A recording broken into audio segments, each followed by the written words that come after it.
know I wasn't here for this day, and I get confused on the two moves. So the seventh, I see resolves down a step.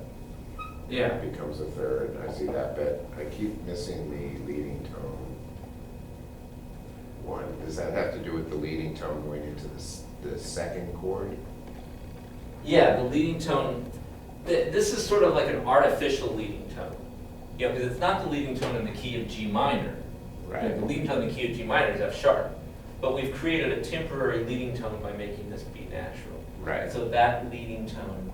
So it's the leading tone to the next it's the leading chord. tone to the next chord.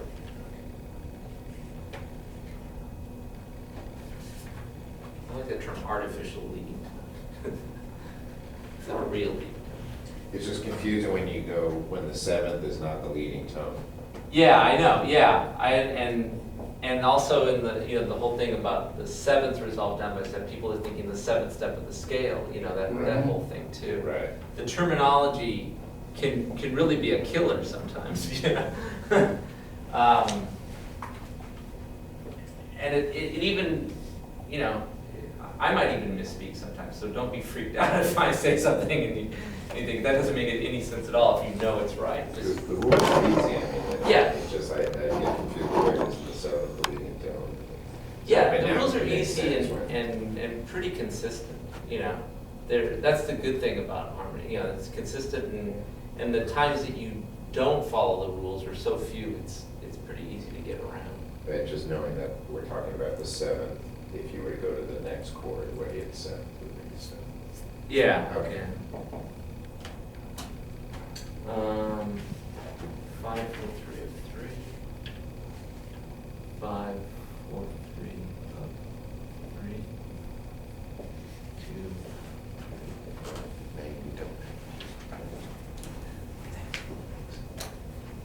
So again, thinking in the key of B minor, what is the 3 chord? D. D major triad, right? So the dominant of a D major triad is going to be what? A. So here we need an A dominant 7th chord. A dominant 7th. In second inversion, so the 5th E is going to be lowest in the pitch. So we'll have an E in the bass going down to the root of our D chord.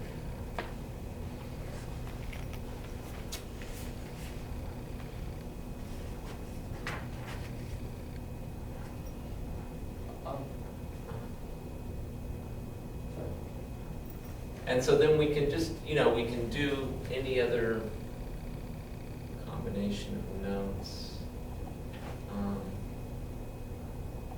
Let's do this. How about A and the G here, and the C sharp there.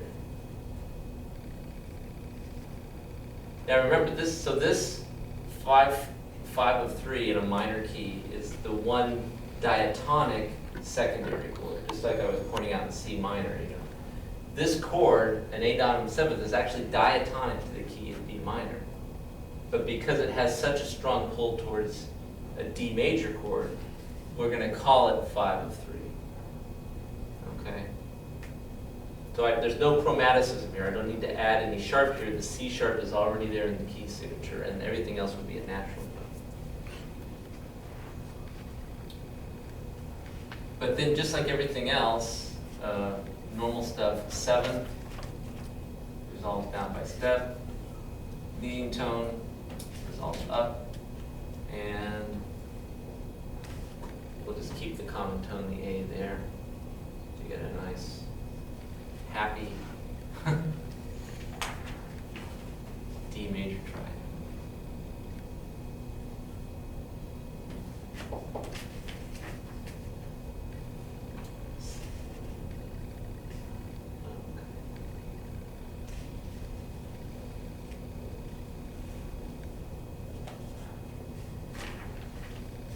This one we've got, what is it, 5, 4, 3? 5, 4, 3 of 5, going to a 5,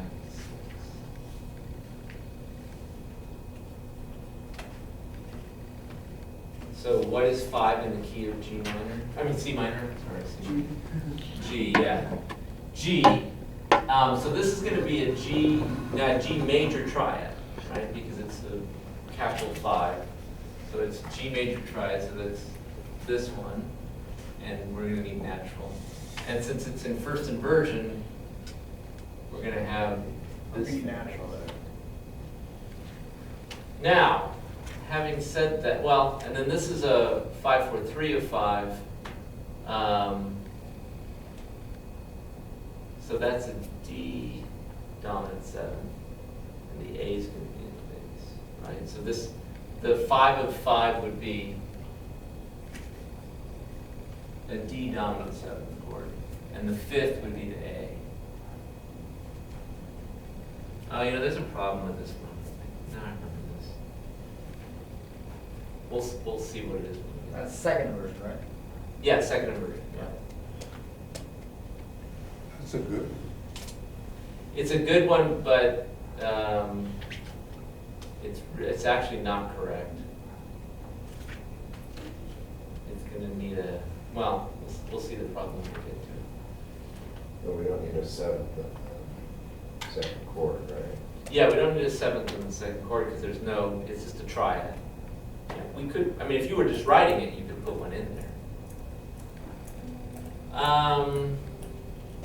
Let's say we put the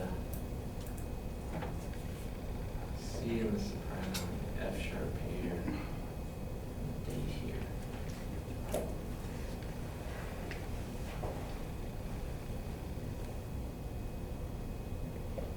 Okay, now here's our problem. If we resolve the 7th down by step, we're going to take that down to a B, and it should be a B natural, right?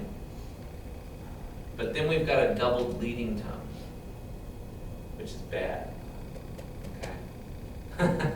So I would not use this progression. I mean, we can do all the things that the progression requires. We can resolve the 7th down. We can resolve the leading tone up. We can even maintain the common tone here. But then the problem is once you get here, you've got this doubled leading tone, and that's not kosher in traditional harmony. So if you wanted to actually get to this chord, a better place to approach it would be from something like this, like a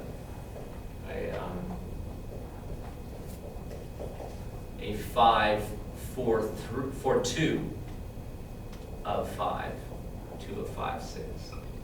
Then the 7th would resolve down by step to the 3rd of the chord, and that would be right there.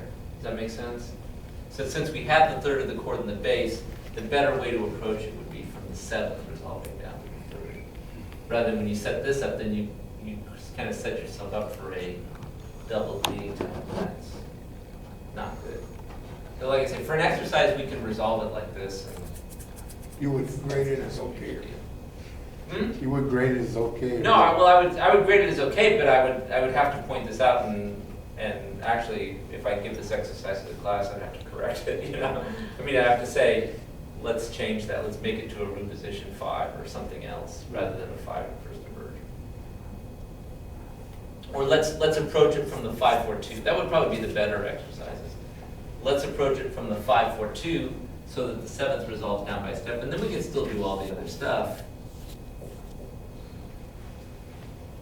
and have a correctly voiced with a, you know, the soprano doubled by an inner voice first inversion triad.